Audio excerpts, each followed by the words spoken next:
محمد شمشاد دہلی سے نے سوال کیا ہے کہ ایسے شخص کا اپنے آپ کو پیر کہلانا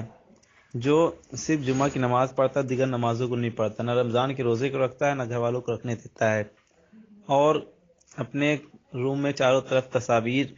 کے بیچ میں رہتا ہے اور اپنے پیر صاحب کی بھی تصویر رکھا ہے۔ ایسے شخص کے بارے میں شریعت کا کیا حکم ہے؟ اس کو پیر بنانا اور اس کا کیا ہے کام ہے شریعت میں؟ جواب عنایت فرما دیں۔ بخاری شریف جلد دوم صفحہ نمبر 880 پر ہے۔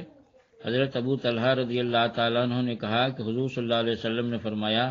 کہ جس گھر میں کتا یا تصویریں ہوں اس میں رحمت کے فرشتے نہیں آتے۔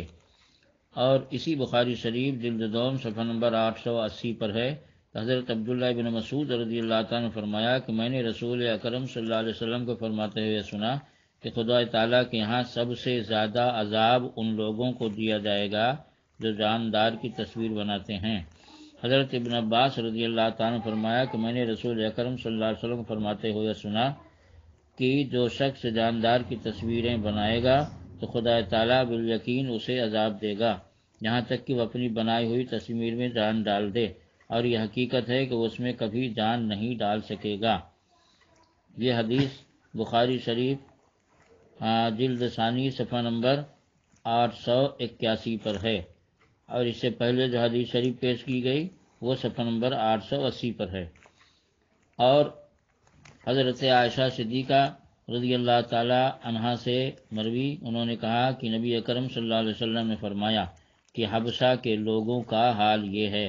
کہ جب ان میں کوئی نیک آدمی مر جاتا ہے وہ اس کی قبر پر عبادت خانہ بنا لیتے ہیں، پھر اس میں ان نیک لوگوں کی تصویر بناتے ہیں۔ یہ لوگ خدا تعالیٰ کی بدترین مخلوق ہیں، لہذا اچھی طرح یاد رہے۔ یہ حدیث جو میں نے پیش کیا یہ بھی مشکات شریف صفحہ نمبر 386 پر دیکھی جا سکتی ہے۔ تو یہاں پر یہ بات اچھی طرح یاد رہے کہ ضرورت کے مقامات مستثنی ہوتے ہیں، یعنی جہاں پر ضرورت اور مجبوری ہے، مثلا پاسپورٹ کے لیے، راشن کارڈ کے لیے، شناختی کارڈ کے لیے، یا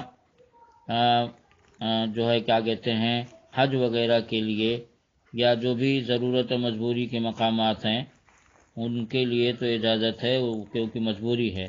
باقی جو صورت پوچھی گئی اس میں کوئی مجبوری نہیں ہے، تو یہ شخص ان حدیثوں کا مصداق ہے، اور یہ شخص اس لائق نہیں کہ اس سے مرید ہویا جائے۔ اور مرید پیر کے لیے جو شرائط ہیں ان میں ایک شرط یہ بھی ہے کہ مرید پیر فاسق نہ ہو، اب یہ شخص اعلیٰ درجے کا فاسق ہے تو لہذا اس سے مرید ہونا ہرگز جائز نہیں ہے، اور یہ شخص جہنم کا مستحق ہے،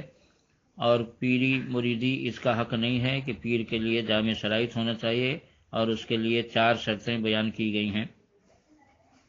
بہار شریعت میں، اور طریقت کی کتاب سبع سنابل میں تو شرائط میں یہ بھی بیان کیا گیا ہے کہ پیر مستحب کو بھی نہ چھوڑتا ہو، چہ جائے کہ وہ فرض واجب کو چھوڑے۔ اور بہار شریعت میں جو 4 شرائط بیان کیے ہیں اس میں ایک یہ ہے کہ وہ مومن ہو، یعنی سنی صحیح العقیدہ ہو، اور وہ فاسق نہ ہو، اور اس کا سلسلہ متصل ہو، اور اس کے پاس اتنا علم ہو کہ وہ ضرورت کے مسائل بغیر کسی کی مدد کے کتابوں سے حل کر لے، یعنی عالم دین ہو۔ اور یہ شرطیں جو ہے جس کے اندر ان شرطوں میں سے ایک بھی شرط نہیں پائی جاتی وہ پیر بننے کے لائق نہیں، واللہ تعالی عالم۔